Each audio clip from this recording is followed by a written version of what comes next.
Hola familia, Cita con la Vida, bienvenida a nuestro servicio online.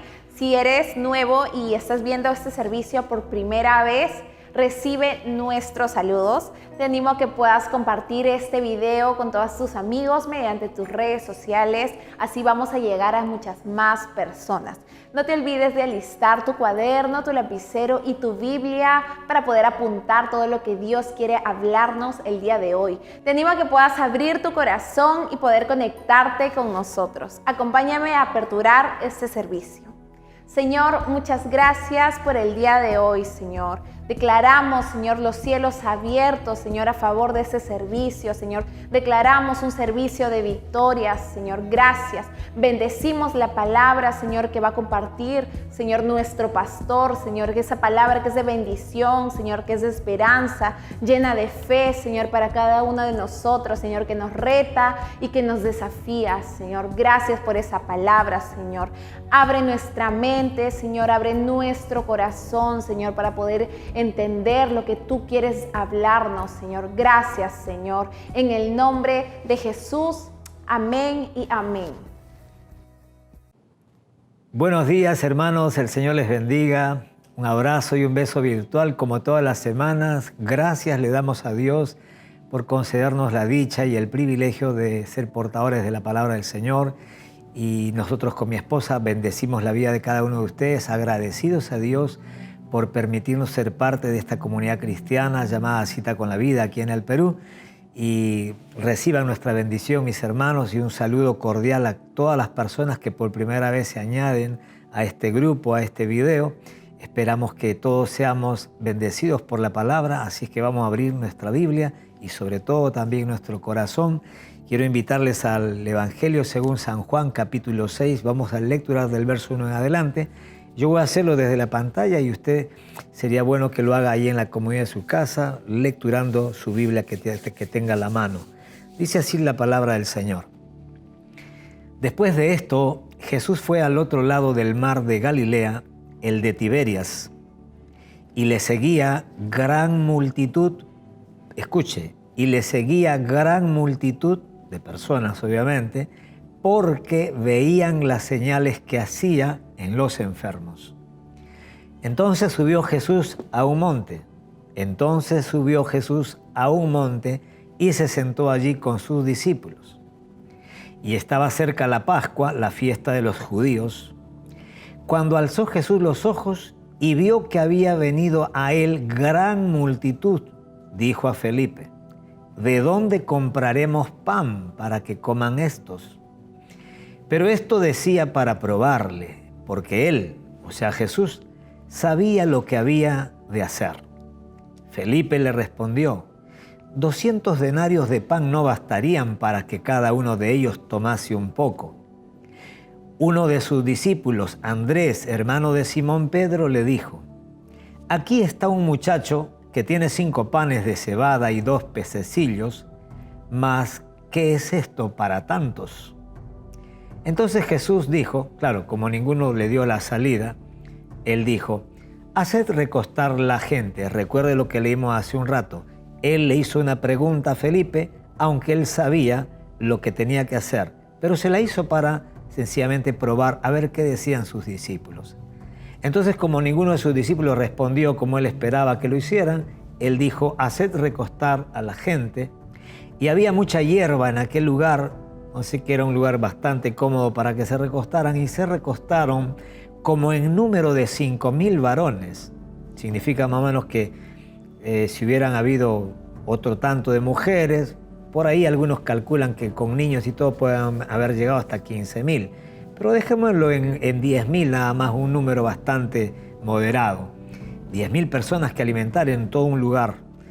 Y tomó Jesús aquellos panes, dice, y habiendo dado gracias, los repartió entre los discípulos, y los discípulos entre los que estaban recostados, asimismo de los peces, cuanto querían. Y cuando se hubieron saciado, dijo a sus discípulos: recoged los pedazos que sobraron, para que no se pierda nada. Recogieron pues y llenaron 12 cestas de pedazos que de los 5 panes de cebada sobraron a los que habían comido. hasta allí vamos a dejar esta lectura. Quiero compartir con ustedes este tema que le puse por título, Alimentados sobrenaturalmente. Vemos en esta historia bíblica a Jesús y a sus discípulos ante una situación real de necesidad real, pero que revela, ¿sí?, tres maneras de ver y de interpretar la misma situación, humanamente hablando. Sin embargo, al final lo vemos a Jesús también mostrando la salida divina y sobrenaturalmente. Qué importante, y por favor me gustaría que esto, si pueden, inclusive que lo anoten, porque esto que voy a decir es muy, muy importante. Qué importante es discernir lo que el Padre quiere hacer en un momento determinado, en una situación específica, y que hayan personas que sepan interpretarlo y que se atrevan en fe a expresarlo. Qué importante es, hermanos queridos, que haya personas, ¿no?, que hayan personas que sepan discernir lo que Dios el Padre quiere hacer en un momento determinado, en una situación específica, y que hayan personas, ¿verdad?, gente que sepan interpretarlo a Dios y que se atrevan en fe o por fe a expresarlo. Este pasaje bien podría encarnar Isaías 55, versículos 8 y 9, en donde el profeta Isaías nos enseña, ¿verdad?, o nos habla de la diferencia que existe entre los pensamientos de Dios y los nuestros, y la diferencia que existe entre los caminos de Dios y los nuestros. Es por ello que en una situación de necesidad, y esto también sería bueno que lo anote si gusta, o si es que tiene dónde hacerlo, es por ello que en una situación de necesidad, más que ponernos a pensar en cómo saldremos de esa situación, necesitamos orar y esperar que Dios nos muestre la salida. Primera de Corintios capítulo 10, verso 13, el apóstol Pablo dice lo siguiente: no os ha sobrevenido ninguna tentación, en otra versión dice ninguna prueba que no sea humana, pero fiel es Dios, que no os dejará ser probados más de lo que podéis resistir, sino que dará también juntamente con la tentación o con la prueba la salida para que podáis soportar. ¿Sí? Este pasaje es bastante interesante porque nos enseña que literalmente toda prueba o toda tentación, ¿no?, se puede, en primer lugar, se pueden soportar, porque todas las pruebas y todas las tentaciones están a un nivel en donde los hombres literalmente lo podemos soportar, ¿no? Así que, de acuerdo a este versículo, no existirían excusas para justificar el haber caído en una tentación o el no haber podido superar una prueba o soportarla, porque Pablo nos está diciendo todo lo contrario, porque Dios siempre dice, con la prueba o con la tentación, Dios siempre trae también aparejado la salida, o sea, la forma a través de la cual nosotros vamos a poder salir de esa situación. Y por eso que decía, ¿verdad?, que en una situación de necesidad, más que como estos 10.000 personas que estaban allí, y cuando Jesucristo le dice hay que darles de comer, y cada uno de los 3 discípulos comienza, ¿verdad?, a plantear diferentes cosas, pero ninguna de ellas era la salida. Entonces Jesucristo interviene, ¿no? Y por eso que decía yo también que en una situación de necesidad, sobre todo cuando es una necesidad para la cual nosotros no vemos la salida, en donde no vemos la salida, más que ponernos a pensar en cómo saldremos de esa situación, necesitamos orar y esperar que Dios obviamente nos muestre la salida. Se entiende que muchas veces la salida es obvia, se entiende que muchas veces la salida está ahí, a la mano, a la vista, a simple vista. Sin embargo, otras veces también nosotros tenemos que aceptar y reconocer que habrán ocasiones en donde no vemos la salida. Miramos a la derecha, a la izquierda, arriba, abajo y no vemos la salida. Más o menos como como el pueblo de Israel cuando estuvieron encerrados frente a ellos, estaban huyendo, ¿verdad? Cuando salieron de Egipto de Faraón y Faraón comenzó a perseguirlos. Faraón iba atrás de ellos, adelante estaba el mar, a los costados el desierto, hermanos queridos, y ellos estaban encerrados. No tenían escapatoria, no había salida.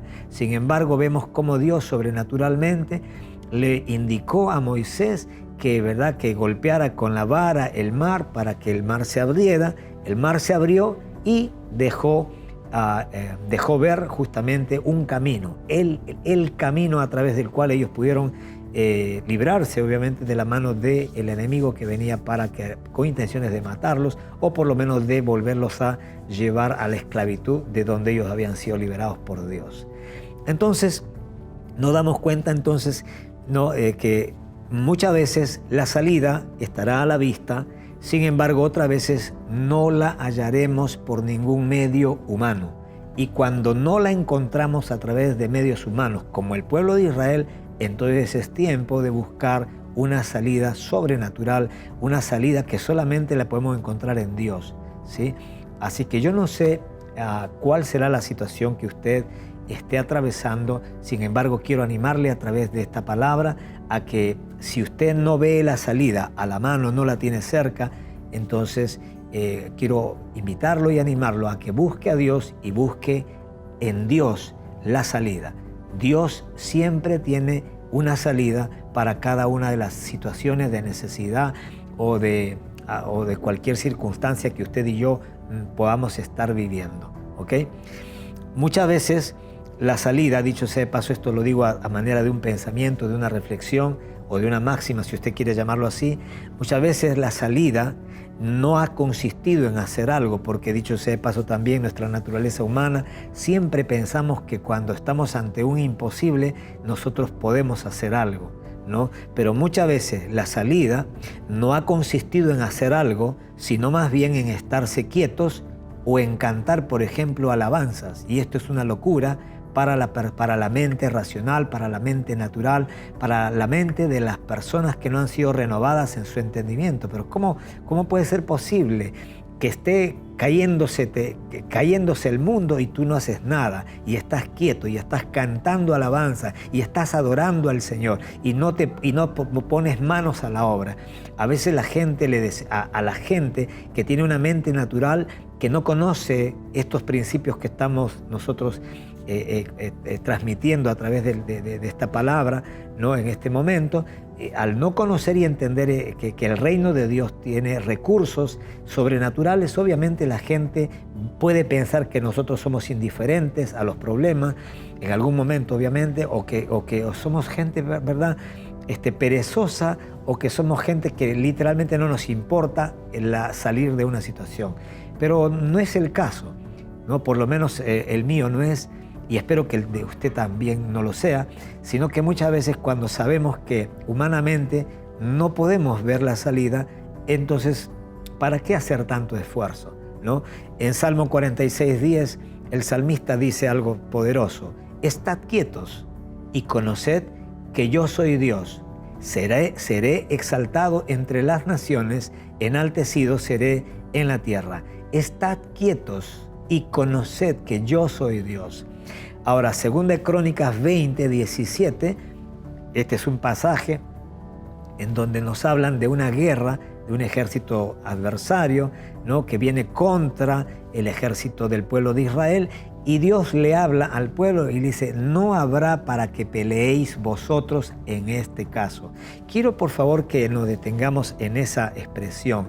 No, Dios le habla al pueblo de Israel a través de sus siervos y les dice a este ejército de Israel: no habrá para qué peleéis vosotros en este caso. Y eso es interesante, ¿por qué? Porque hay otros casos en los cuales sí tienes que pelear. A veces nosotros estamos esperando que Dios intervenga en todas las situaciones de necesidad de una manera sobrenatural. Pero yo le digo a usted, y también me lo estoy diciendo a mí, ¿no es acaso verdad que cuando nos encontramos en situaciones en las que usted y yo sí podemos hacer algo para salir de una situación, ¿no es acaso más bien no sé cómo llamarle la verdad, o sea, un despropósito de pronto invocar a Dios, ¿no? Cuando en realidad usted puede hacer lo que le toca hacer. Supongamos que no tiene dinero para comer, ¿no? Y usted se pone a orar a Dios, Señor, mándame dinero.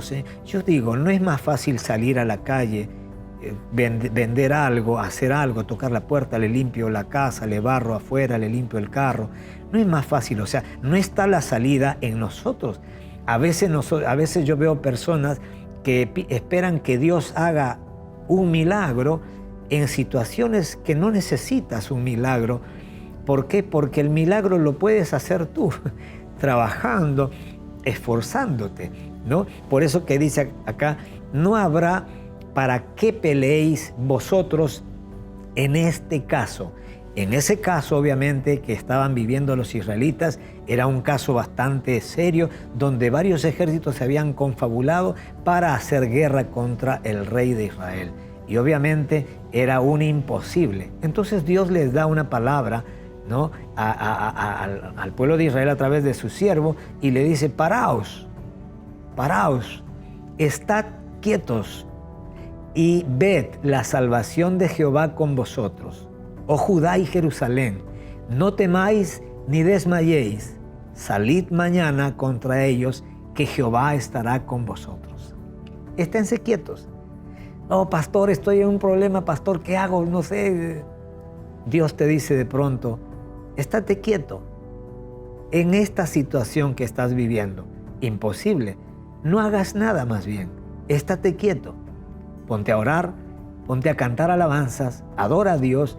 No hagas otra cosa sino adorar a Dios.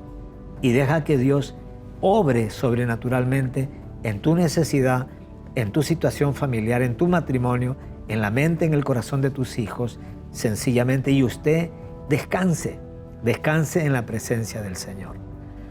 Éxodo capítulo 14, verso 14, también vemos como dice la Escritura, Jehová peleará por vosotros y vosotros estaréis tranquilos. Esta es otra ocasión en donde Dios a través de su siervo, o Dios le habla a su siervo y le dice, Jehová peleará por vosotros y vosotros estaréis tranquilos. No hagan nada, peleen, ¿no? Cuando no sepas qué hacer, dígale al vecino que tenga más cerca, cuando no sepas qué hacer para salir de un problema, alaba, adora a Dios, es lo mejor que puedas hacer. ¿Cuántas personas cristianas por querer salir de una situación humanamente, en lugar de arreglar las cosas, la han empeorado?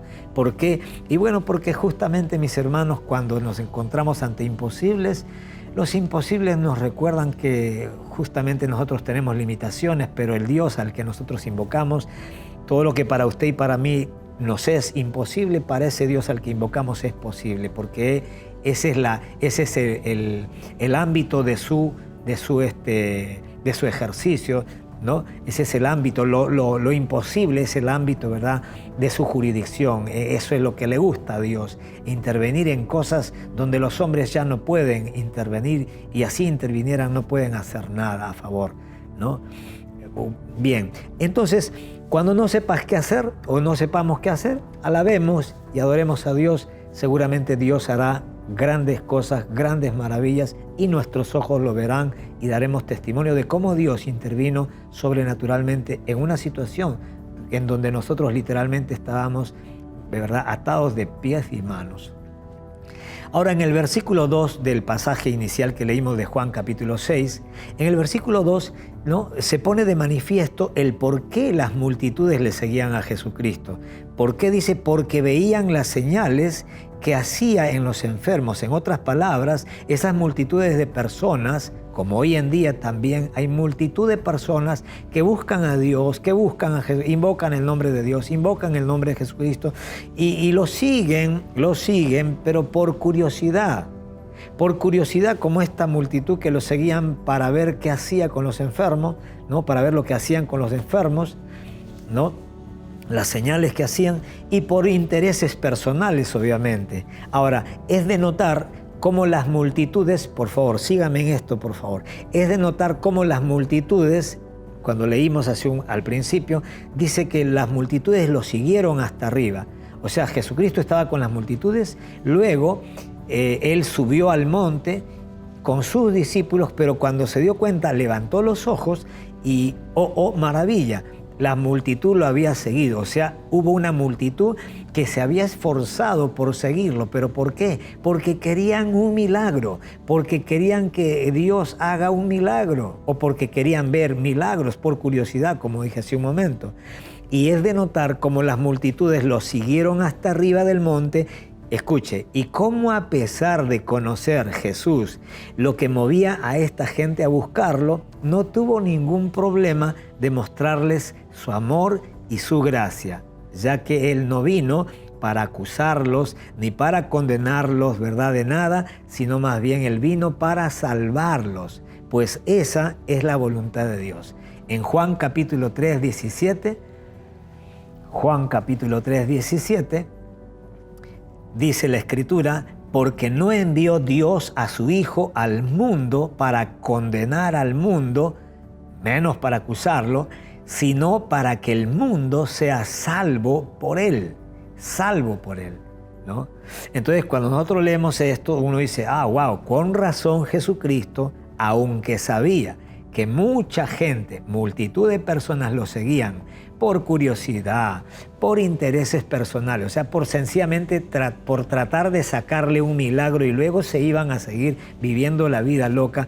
Pero me impactó una vez más cuando estaba leyendo otra vez este pasaje después de tiempo, cómo Jesucristo, el corazón de Dios, el corazón del Padre que estaba en Jesucristo el Hijo también, que a pesar de saber que mucha de esa gente que lo seguían eran convenidos, y perdóneme la expresión si suena fuerte, pero en realidad no la digo a propósito para que se sientan mal los que se acercan de esa manera o con esas motivaciones a Jesús, sino más bien quiero resaltar no la maldad del hombre, sino más bien la bondad que hay en el corazón de Dios, que a pesar de saber que hay mucha gente que no se acercan porque lo aman, no se acercan porque quieran servirlo o porque quieran ser influenciados por la presencia de Jesucristo y ser transformados a su imagen. No. Sencillamente son gente que lo seguían, ¿verdad? Porque querían ver un espectáculo, querían ver cómo sanaba a otras personas y otros, de hecho, querían ser sanados. Una vez sanados, una vez visto el espectáculo, se iban y seguían su vida como antes lo habían estado viviendo. Pero a pesar de todo, Jesucristo no se hizo problema en ningún momento, siempre lo sanaba. Y eso es lo que me impacta, ¿no? ¿Y por qué? Como dije, porque Él no vino para acusar, Él no vino para condenar al mundo, sino para que el mundo sea salvo por Él. Y yo entiendo que Jesús, ¿cuántas veces pasó por alto esa actitud de estas multitudes? Y es más, ¿cuántas veces usted y yo estuvimos en esas multitud de personas que solamente lo buscábamos a Dios cuando teníamos una necesidad grave? Ahí sí invocábamos el nombre de Dios, íbamos a la iglesia, entrábamos en un acto de contrición, nos arrepentíamos, hacíamos votos, promesas, y una vez que Dios hacía el milagro, otra vez, goodbye. Si te vi, no te conocí, ¿no? Pero a pesar de eso, el corazón de Dios es impresionante. Él sí seguía haciendo milagros, ayudándole a la gente. En Juan 6:38, Juan dice, refiriéndose a Jesucristo, porque he descendido del cielo, ¿sí? No para hacer mi voluntad, eso fue lo que Jesucristo dijo, sino la voluntad del que me envió. Ahí está, Jesucristo tenía claro que Él no había descendido del cielo para hacer su voluntad, sino la voluntad del Padre que lo envió. Y como la voluntad del Padre que lo envió era no que le reprenda a la gente, no que le diga hipócritas, no que le diga tantas cosas, sencillamente el Padre lo había enviado. Hijo, vaya a la tierra, sálveme a esa gente, por favor, porque no quiero que se pierdan por toda la eternidad. Y esa fue su incansable labor, y para ello, obviamente, Él tuvo que sufrir desprecios y tantas cosas que sufrió, pero Él pasó por alto todas esas cosas que humanamente sufrió, aún de sus propios discípulos, aún de ese grupo íntimo y selecto a quien Él había le había confiado y le había dado su tiempo, su vida y todos sus conocimientos, pero que luego al final también se alejaron de él cuando él fue a la cruz, aún pasando por todas esas situaciones de desengaño, de traición, etc. Sin embargo, él hasta el final los amó al punto de que cuando estuvo en la cruz hizo una oración: Padre, perdónalos porque no saben lo que hacen. Impresionante, ¿no? Impresionante, la verdad que a mí me conmueve el poder darme cuenta de cómo es el corazón de Dios, porque yo me veo también identificado en esa multitud cuando no conocía a Dios y solamente lo buscaba por curiosidad o para que me sane o para que me ayude en algo. La voluntad del Padre no era que su Hijo acuse, mucho menos que condene a quienes se habían equivocado en la vida, sino que los salve, ¿no? Juan 6, versos 26 y 27, dice la Escritura: respondiendo Jesús les dijo: de cierto os digo que me buscáis no porque habéis visto las señales, sino porque comisteis el pan y os saciasteis. Trabajad no por la comida que perece, sino por la comida que a vida eterna permanece, la cual el Hijo del Hombre os dará, porque a este señaló Dios el Padre. Este pasaje me impactó cuando lo estuve leyendo días atrás. ¿Por qué? Porque yo veo a Jesucristo aquí, ¿verdad? Él le dice en el verso 26, de cierto os digo que me buscáis no porque habéis visto las señales, sino porque comisteis el pan y os saciasteis. En otra versión dice: porque yo les di de comer, porque yo llené sus vientres con comida, por eso que me buscan. Y este es uno de los pasajes donde vemos que, oye, no es que Jesucristo era un tonto, ¿verdad? Que la gente se aprovechaba de que él era muy buenito y que lo hacían del tonto y que lo seguían engañándole, haciéndole creer que querían ser sus discípulos y le sacaban de esa manera comida, milagros, etc. No, este versículo nos muestra que Jesús no era un tonto, más bien él sabía, él siempre supo que mucha gente lo buscaba no porque habían visto las señales, sino porque él los había alimentado, porque él había provisto sobrenaturalmente para llenarles el vientre, la barriga. Pero vemos que a él no le molesta tanto que lo tengan por tonto. ¿Por qué? Porque, como dije hace un rato, él sabía que había venido para dar, para servir. Él no vino para andar regañando a la gente o para andar justificando o mejor dicho, defendiéndose él de lo que diga la gente. No, él sabía para lo que había venido. Y lo que me impacta en este pasaje es que él no le molesta hacerle el favor a la gente. Más bien le recomienda en el verso 27, trabajen, no por la comida que perece. O sea, como quien diciéndoles, por lo menos lo voy a parafrasear de esta manera, ¿sí?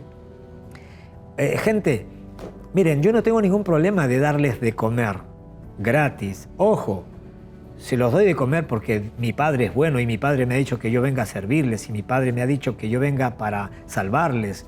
Todavía no quieren ustedes ser salvos, está bien, no hay problema, pero yo igual no tengo problema de hacerles un milagro. Y yo quiero que los que me están escuchando, necesito que entiendas, Dios no es tonto, Dios es bueno, Dios es bueno. Y si bien es cierto, Él no tiene problemas para hacer milagros, Él lo que quiere que usted y yo entendamos es de que, oye, está bien, los milagros son lindos, pero en realidad Jesucristo le dice, pero un consejito, no trabajes, o sea, por la comida que yo te doy todos los días para que comas y luego vas al baño y tú sabes cómo acaba eso. Eso es lo que está diciendo Jesús, sino que trabaja por la comida que a vida eterna permanece, la cual el Hijo del Hombre os dará, porque a este señaló Dios el Padre. Pues, ¿me dejo entender? Eso es tremendo, ¿no? Ahora, mientras no permitamos que Dios cambie nuestra mente y nuestro corazón, no podremos actuar como Jesús con nuestros semejantes y mucho menos con nuestros enemigos. Si usted y yo no dejamos que Dios, a través de su palabra y de su Espíritu Santo, siga trabajando, renovando nuestra manera de pensar y sanando nuestros corazones, librándonos de nosotros mismos, ¿sí?, de esas heridas que se convierten en obstáculos a la hora de Dios querer usar tu vida y la mía para bendecir a otras personas y para manifestar o expresar su corazón a través de nuestras vidas. Recuerde lo que dije la semana pasada, usted y yo somos las manos y los pies extendidos de Dios. Dios quiere hacer el bien en la tierra, pero ¿a quién quiere usar? A usted, a mí. Dios quiere compartir su palabra, su evangelio. Jesús quiere compartir su evangelio con los perdidos, pero ¿a quién va a usar? A usted, a mí, su boca, mi boca. Pero muchas veces no puede hacerlo. ¿Por qué? Porque su corazón o el mío se encuentran enfermos. Ahora, entonces, mientras no permitamos que Dios cambie nuestra mente y nuestro corazón, no podremos actuar, así como Jesús, con nuestros semejantes, mostrándoles amor, misericordia o gracia, mucho menos con nuestros enemigos, ¿no? Porque eso es lo que vemos aquí en Jesús. Mateo 5:44 lo muestra de una manera más clara. Jesucristo le dice a los discípulos, pero yo os digo, amad a vuestros enemigos, bendecid a los que os maldicen, haced bien a los que os aborrecen y orad por los que os ultrajan y os persiguen. ¿Para qué, pastor? Para que seáis hijos de vuestro Padre que está en los cielos, que hace salir su sol sobre malos y buenos, y que hace llover sobre justos y sobre injustos. ¡Wow! Porque si amáis a los que os aman, si usted y yo amamos a nuestra esposa, a nuestros hijos, a tu esposo, a tu papá, a tu mamá, o sea, Jesucristo dice, ¿qué recompensa tendréis? ¿No hacen también lo mismo los publicanos? O sea, ¿no hacen también igual los que no conocen a Dios, los que no van a la iglesia? ¿No hacen lo mismo? Yo he conocido, por ejemplo, ladrones, prostitutas, gente de mal vivir, que, vieras cómo quieren a sus hijos. Sí, vieras cómo quieren a sus hijos, vieran cómo, ¿verdad?, cómo defienden a sus hijos entre ellos, cómo se cuidan. Pero no hacen así, dice, y si saludáis a vuestros hermanos solamente, si tú saludas solamente a tus hermanos, pero no a tus vecinos, si tú saludas en la iglesia a los que te caen bien, pero no a todos, porque a los que te caen mal no los saludas, ¿qué hacéis de más?, dice Jesús. ¿No hacen también así los gentiles, los que no son cristianos, los que no son discípulos de Jesús, no hacen igual? Sed pues vosotros perfectos, maduros, o sea, como vuestro Padre que está en los cielos es perfecto. Sed pues vosotros perfectos, como vuestro Padre que está en los cielos es perfecto.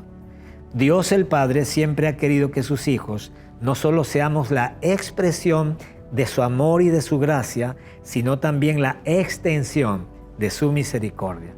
Espero que en este punto Dios pueda haber hablado a tu corazón, ¿sí? Porque nosotros vamos a continuar esta semana que viene hablando acerca de el tema alimentados sobrenaturalmente, pero me gustaría quedarme allí para que en el próximo jueves, en la noche, a las 8 de la noche, que nos volvemos a reunir como iglesia, podamos continuar con esta enseñanza. Mientras, me gustaría hacer una oración, ¿verdad?, por la palabra que hasta el momento acabamos de escuchar.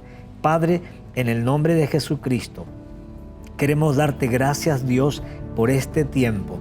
Agradecerte, Señor, por tu Espíritu Santo, que siempre está guiándonos a toda verdad, Señor, y alumbrando los ojos de nuestro entendimiento para que podamos entender tu palabra y para que podamos entender la obra que tú estás haciendo o queriendo hacer en nuestras mentes y corazones, para que nosotros podamos ser, Dios mío, Señor, tus brazos y tus manos, tus piernas extendidas, para que tú puedas expresarte, para que tú puedas manifestarte a este mundo que está perdido a través de nosotros, para que tú puedas amar a la gente, para que tú puedas tener misericordia, para que tú puedas manifestar gracia con la gente que se ha equivocado en la vida a través de nuestras vidas. Dios del cielo, gracias por este privilegio, en el nombre precioso y maravilloso de tu Hijo Jesucristo.